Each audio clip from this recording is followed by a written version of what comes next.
बारिश का मौसम आए और रसोई में गर्मा गर्म तेल में पकोड़े ना छने जाए, ऐसा कैसे हो सकता है भला? पर इंद्राणी जी के घर पर ऐसा ही होने वाला था, क्योंकि उनकी नई नवीली बहू अंकिता अपने मायके जा रही थी। बारिश का मौसम तो बस शुरू हुआ है जान, और तुम जा रही हो। मत जाओ ना, तेरे 2 दिन के मायके में मेरा लाखों का सावन जाए। तो क्या करूं सुमित जी, पहले सावन में ससुराल नहीं रहा जाता, शादी की है तो कुछ नियम तो मानने होंगे ना। अरे तो सास के साथ मत रहो, मेरे साथ रहो, तुम्हारे बिना सावन का मजा ही क्या है अंकिता। तभी सुमित का छोटा भाई प्रेम हॉल से आवाज लगाता हुआ कहता है, चलिए भाभी गाड़ी आ गई है। ये लो, देवर जी ने आवाज भी दे दी, बाय। अंकिता अपना सामान लिए घर के हॉल में आती है। बारिश का मौसम शुरू हुआ नहीं कि तुम मायके जाने को तैयार हो गई बहू। मैंने तो सोचा था पूरा परिवार मिलकर वाटर पार्क जाएंगे, एंजॉय करेंगे। पहली बारिश है बहू की, पूरा परिवार क्यों जाएगा? सुमित के साथ अकेले वक्त भी तो बिताती। पर पहले सावन में ससुराल में अगर बहू रह जाए तो सास और बहू के बीच का झगड़ा जीवन भर चलता है पापा जी।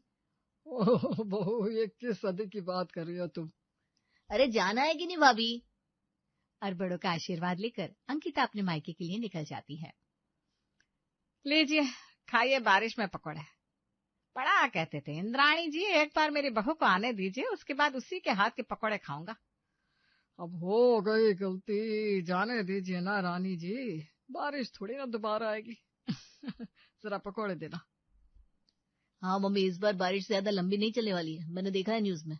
पकौड़े बना दो ना प्लीज। बहू के वापस आने का इंतजार करो बेटा, क्योंकि पकौड़े अब मैं तो नहीं बनाने वाली। अंकिता अपने मायके पहुंचती है, जहां दरवाजे पर ही उसे पकौड़ों की सुगंध आती है। शकुंतला सुबह के 10 बजे गर्मा गर्म पकौड़े तल रही थी। सोफे पर बैठे अंकिता के पापा मोहन अखबार पढ़ रहे थे और भाई नितिन टीवी देख रहा था। अरे मम्मी देखो, दीदी आ गई। बिल्कुल सही वक्त पर आई हो दीदी तुम। मम्मी ने आज पनीर के पकौड़े बनाए हैं। पनीर के पकौड़े मम्मी? सिर्फ पनीर नहीं बेटा, प्याज के पकौड़े भी है, गोभी के पकौड़े भी है, और शायद दाल चावल के पकौड़े भी कह रही थी तेरी माँ। दाल चावल नहीं जी, मूंग दाल के पकौड़े होते हो। आप तो मेरा मजाक ही बनवा देंगे। अच्छा तू बता अंकिता, तेरे लिए कौन से स्पेशल पकौड़े बना दूं? बैंगन के खाएंगे पकौड़े? अरे मम्मी, इतनी तरह के पकौड़े क्यों बनाए जा रहे हैं? बारिश का मौसम है बेटा, बारिश में पकौड़े नहीं खाएंगे तो कब खाएंगे? तेरे पापा ने सोचा था कि बहू के हाथों के पकौड़े खाऊंगा, पर तेरी भाभी तो मायके चली गई। अब सबका मन पकौड़े खाने का हो रहा था तो मैंने तल दिए। मायके तो मैं भी आ रखी हूँ, वहां भी क्या सबका मन पकौड़े खाने का हो रहा होगा? अंकिता अपने पूरे परिवार के साथ मिलकर पकौड़े और हरी चटनी का मजा लेती है। तू जा अपने कमरे में आराम कर ले, ये बर्तन यहीं छोड़ दे, मैं रसोई में रख दूंगी। अभी तेरी भाभी रहती तो बारिश का मजा मैं भी ले पाती, पर मेरी किस्मत में आराम कहाँ है। अरे यार मम्मी, उसकी भी तो लाइफ है। पर बारिश के मौसम में अपने पति को कौन छोड़कर जाता है बेटा? ऐसे तो ये लड़कियां कोई नियम मानती नहीं, और ऐसे इंस्टाग्राम देख देख कर सावन में मायके जाने की जिद लेकर बैठ जाती है। अंकिता के झूठे बर्तन उठाकर शकुंतला जरा टेढ़ी चलती हुई रसोई में ले जाती है। मम्मी जी की भी हालत कुछ ऐसी है, ऐसे में मुझे शायद यहाँ नहीं आना चाहिए था। दोपहर के खाने की तैयारी करने जैसे ही शकुंतला रसोई में जाती है, फिर से बारिश शुरू हो जाती है। अब क्या दुकान जाऊं मैं पापा, सुबह से बारिश हुई जा रही है, कोई कस्टमर भी नहीं आने वाला है ऐसे में। बात तो तेरी सही है, शाम को दुकान खोल लेंगे। दोपहर तक मैं घर पर ही हूँ, खाने में क्या बना रही हो मम्मी?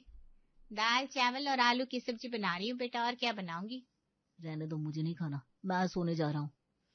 बस यही तो जीवन है एक औरत का, दिन भर कभी बेटे को मनाओ, कभी पति को मनाओ। अभी घुटने चल रहे हैं मेरे तो खाना मिल भी रहा है, कल को मिलेगा कि नहीं? अंकिता वहीं बैठी सब कुछ सुन रही थी। कुछ देर अपनी माँ की मदद करने अंकिता रसोई में जाती है तो देखती है कि उसकी माँ फिर से पकौड़े बना रही है। फिर से पकौड़े बना रही हो मम्मी? हाँ, और क्या करूं, तेरा भाई तो दाल चावल खाना नहीं चाहता। अब मैं तो माँ हूं ना, उसकी सेहत के लिए मुझे तो सोचना पड़ेगा। इसलिए दाल चावल को मिलाकर घोल बना लिया और उसके अंदर आलू की सब्जी भरकर फ्राई कर दी, और ऐसे बन गए दाल चावल और आलू की सब्जी के पकौड़े तैयार। और तेल भी मैंने सरसों का इस्तेमाल किया है ताकि कोलेस्ट्रॉल पर कोई असर ना पड़े। बहुत काम बढ़ गया ना मम्मी तुम्हारा। बहू जा जाकर मायके बैठी रहेगी तो यही होगा ना बेटा। मुश्किल से 4 महीने हुए हैं नितिन की शादी को, उसमें भी 2 बार बहू अपने मायके जा चुकी है। अब ये सावन का कहकर फिर चली गई। मम्मी मैं क्या कह रही थी कि मिलना तो हो गया आप सबसे, अब मैं शाम तक निकल जाती हूँ। जैसे यहाँ भाभी के बिना तुम्हें प्रॉब्लम हो रही है, वैसे ही मेरे ससुराल में मेरे बिना मेरी सास को भी हो रही होगी। और बारिश में नई बहू के हाथ के पकौड़े ही नसीब नहीं हुए तो क्या फायदा। और फिर क्या था, अंकिता अपना सामान बिना खोले ही ससुराल लौटने की तैयारी कर लेती है। इस बारिश में सभी को ऐसे पकौड़े खिलाऊंगी कि सभी का मन गार्डन गार्डन हो जाए। अंकिता को वापस लौटता देख इंद्राणी तो फूले नहीं समाती और आटे से सने हाथों से अपनी बहू के गले लग जाती है। अरे बहू तो आ गई, यहाँ तो दिन के 2 वक्त का खाना बनाकर ही मेरी हालत खराब हो गई है। एक तो तेरे पापा जी के खाने में 10 नखरे और दूसरा तेरा पति। अब तू ही रसोई संभाल बहू। आपको ये तकलीफ ना उठानी पड़े इसीलिए तो मैं वापस लौटी हूँ मम्मी जी, आप बेफिक्र हो जाइए। अंकिता फौरन रसोई में जाती है और आलू के पकौड़े बनाने की तैयारियों में लग जाती है। मुश्किल से 5 मिनट में गर्मा गर्म पकौड़े तैयार हो जाएंगे। सुमित जी को फोन कर देती हूँ, पहले वो आकर पकौड़े खाकर चले जाएंगे, फिर पापा जी आ जाएंगे, यही सही रहेगा।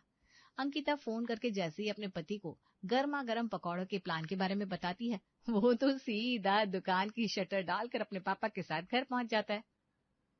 अरे आप दोनों एक साथ आ गए, तो फिर दुकान पर कौन है? सुबह से एक कौवा भी नहीं आया दुकान में, और जिस हिसाब से बारिश हो रही है अब तो कोई आने वाला भी नहीं था। ऐसे में बहू ने फोन करके लहसुन की चटनी, धनिया की चटनी के साथ आलू के पकौड़े का प्लान बताया। फिर तो मुझसे रुका ही नहीं गया। हर फौरन दुकान का शटर खींचकर हम दोनों बाप बेटे यहाँ आ गए।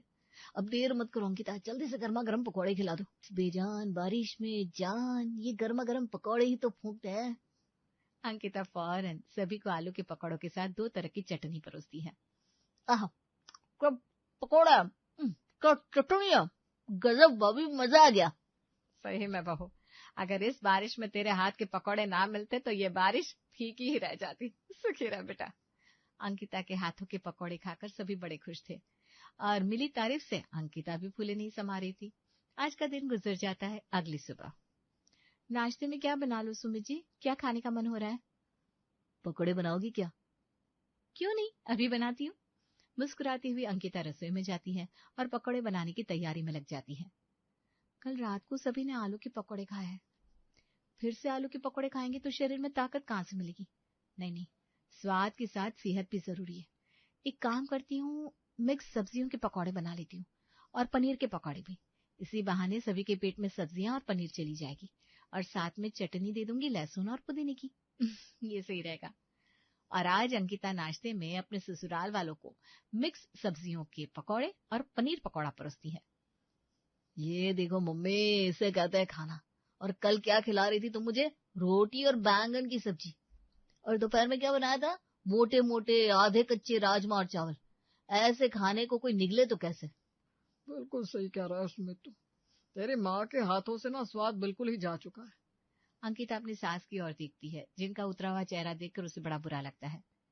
ऐसे तो मम्मी जी की वैल्यू ही खत्म हो जाएगी। हे भगवान, अच्छा करना चाह रही थी, यहाँ तो बुरा ही कर दिया मैंने। दोपहर के वक्त अंकिता अपनी माँ को कॉल लगाती है। मम्मी, जैसे आपने दाल चावल और आलू की सब्जी से पकौड़े बनाए थे, क्या वैसे पकौड़े के राजमा बन सकते हैं? राजमा के पकोड़े बेटा, ना कि पकोड़े के राजमा। नहीं मम्मी, राजमा के पकौड़े नहीं, पकौड़े के राजमा ही कह रही हूँ मैं। बताओ ना, मतलब कि राजमा के बने हुए पकौड़े राजमा की ग्रेवी में राजमा की जगह जाएंगे। बाप रे बाप, इतनी मेहनत तुझे करनी क्यों है? अपनी सासू माँ की खोई इज्जत वापस लौटाने के लिए मम्मी। मेरे हाथ के पकौड़े के मेरे ससुराल वाले दीवाने हुए बैठे हैं, जिस कारण अब मम्मी जी के हाथ का राजमा चावल भी किसी को पसंद नहीं आ रहा है। इसलिए मैंने सोचा है अब हर खाने में ऐसा पकौड़ा मिलाऊंगी कि सबको पकौड़ों से नफरत हो जाएगी। अंकिता चावल को पीसकर उसमें सूजी मिलाकर बनाती है पकौड़े की बाहर की कवरिंग और उसके अंदर स्टफ कर देती है उबले हुए राजमा। क्या बन रहा है भाभी? इतनी अच्छी खुशबू आ रही थी कि किताबें बंद करके मुझे सीधा रसोई में आना पड़ा। वो क्या है ना देवर जी, घर में सभी की पसंद नापसंद का ध्यान रखना पड़ता है। कल सुमित जी को मम्मी के बनाए राजमा चावल पसंद नहीं आए थे, पर अगर वो इस तरह पौष्टिक खाना खाना छोड़ देंगे तो कैसे चलेगा। इसलिए मैं जरा पकौड़े के राजमा बना रही हूँ। चूल्हे पर कढ़ाई चढ़ाकर अंकिता राजमा की ग्रेवी बनाती है और उसमें राजमा की जगह डालती है राजमा के पकौड़े और इस तरह बन जाते हैं पकौड़े के राजमा। 2 बजने वाले हैं, सुमित खाने पर आते ही होंगे, खाना टेबल पर लगा देती हूँ। अंकिता खाना डाइनिंग टेबल पर लगाती है। ये क्या कोफ्ते बनाया अंकिता? साथ में ना चावल ना रोटी। अरे आप भी ना, पहले खाकर तो देखिए। बारिश में पकौड़े मिस नहीं होने चाहिए। अरे वाह अंकिता, मम्मी जरा खाकर टेस्ट तो करो। क्या लाजवाब चीज बना दी अंकिता ने। पर यह है क्या? ये है राजमा चावल के पकौड़े, या पकौड़े के राजमा भी कह सकते हो। खाना खाकर सुमित दुकान चला जाता है। फिर विनोद दोपहर का खाना खाने घर आता है। उसे भी पकौड़े के राजमा बड़े स्वादिष्ट लगते हैं, पर उसे कहाँ पता था ये तो अभी शुरुआत है। अभी तो सभी को इतने पकौड़े खाने को मिलने वाले थे कि सपने में भी पकौड़े पकौड़े ही आने वाले थे। शाम के 7 बजे अंकिता रात के खाने की तैयारी करने रसोई में जाती है। पापड़ की चूरी बनाकर अगर पकौड़े के अंदर डाल दूं तो कैसा रहेगा? ये भी सही है। पापा जी को पापड़ खाने की आदत है ना। पापड़ ना देकर अगर मैं पापड़ के पकौड़े दे दूं तो और मम्मी जी की बैंगन की सब्जी पसंद नहीं आई थी ना सुमित जी को, तो उनके लिए तो बैंगन के पकौड़े बनने ही है। पर ऐसे नहीं, बैंगन के पकौड़े की बाहर की कवरिंग बेसन की नहीं होगी, आटे की होगी, ताकि रोटी और बैंगन दोनों ही उनके पेट में चला जाए और पकौड़ा खा खा कर उनका मन पकौड़े से उब जाए। खाना तैयार कर अंकिता बाहर खाने की टेबल पर लगाती है। अरे क्या भाभी, आप तो लगता है सारा बारिश का मजा हमें 2 दिन में दिलाकर मानेंगी। फिर से पकौड़े मुझे लगा आप डिनर की तैयारी कर रही हैं। जैसे ही बहू मायके के लिए निकली थी, तुम सब तो पकौड़े के लिए जान दिए जा रहे थे। अब अगर पकौड़े आ गए हैं तो शांति से खा लो। अरे ऐसे कैसे खा ले इंद्राणी जी? वैसे बात तो सही है प्रेम की, पकौड़े तो खा लेंगे पर रोटी सब्जी तो होनी चाहिए ना डिनर में। तो है ना पापा जी, रोटी और बैंगन की सब्जी ना देकर मैंने उसी का पकौड़ा बना दिया है। एक बार खाकर तो देखिए। पकौड़े में बैंगन का भरता ही है, आटे का भी पूरा इस्तेमाल हुआ है। लगेगा ही नहीं कि आप डिनर मिस कर रहे हैं। और वैसे भी मम्मी जी के हाथ की बैंगन की सब्जी और रोटी खाकर मूड खराब हो गया था ना आप सबका, तो मैंने सोचा आप लोगों के फेवरेट पकौड़ों को ही बैंगन और रोटी का रूप दे दूं। और कोई सब्जी फ्रिज में थी भी नहीं, तो अब खाना तो बन चुका था। अंकिता भी अपनी प्लेट लेकर खाने बैठ जाती है। पकौड़े तो अच्छे बने हैं बहू, पर साथ में पापड़ तो दे दो। तेल तेल खाकर मुंह बन जा रहा है। पापड़ ना पापा जी, अभी लाती हूँ। अंकिता रसोई में जाकर पापड़ के पकौड़े लेकर बाहर आती है, जिसे देखते ही इंद्राणी की तो हंसी निकल जाती है और विनोद का मुंह बन जाता है। डिनर के बाद अपने अपने पेट पकड़ के कोई घर के बाहर टहलने चला जाता है, कोई छत पर, और अंकिता जूठे बर्तन धोने रसोई में चली जाती है। बहू, जी मम्मी जी, कुछ दूं क्या, सौंफ या अनारदाना? मुझे तो सौंफ ही देगी ना बहू, या सौंफ के पकौड़े? मुझे पता है ये सब तू क्यों कर रही है। पहले तो इतने मन से तू अपने मायके गई और उसके बाद 6-7 घंटे में ही वापस आ गई। बहुत भाग्यशाली हूँ बेटा मैं, जो मुझे तुझ जैसी बहू मिली है। तेरी माँ का फोन आया था, मुझे बता रही थी तू कैसे बेचैन हुई पड़ी थी, मम्मी जी कैसे सब संभाल रही होगी। जी मम्मी जी, जब मैं अपने घर गई और देखा कि बिना मेरी भाभी के मम्मी को कितनी प्रॉब्लम हो रही है, तो मुझे लगा कि अगर हर बहू अपना फर्ज निभाए तो हर माँ खुद ही खुश रहेगी, तो मैं वापस आ गई। पर यहाँ पर आकर देखा कि आपकी इतनी मेहनत करने के बाद भी सब आपके खाने में कमी निकाल रहे हैं, तो मुझसे बर्दाश्त नहीं हुआ और इसलिए मैंने सोच लिया कि अब इन्हें इतने पकौड़े खिलाऊंगी कि उकता कर ये खुद आपसे कहेंगे, मम्मी जरा सादा खाना बनाकर खिला दो ना। इंद्राणी मुस्कुराकर अपनी बहू का माथा चूमकर कमरे में चली जाती है। अगली सुबह उठते ही अंकिता जैसे ही कमरे से बाहर निकलने लगती है, सुमित कहता है, रात को खाना जरा हैवी हो गया था, तो नाश्ते में पोहा या उपमा बना लेना अंकिता। आपने तो कह दिया सुमित जी, पर प्रेम भैया ना पोहा पसंद करते हैं ना ही उपमा। पर मैं तो घर की गृहिणी हूँ, मुझे तो सबकी सोचनी पड़ेगी ना। अच्छा हल्का बना दूंगी नाश्ता, अब तैयार होकर बाहर आइए।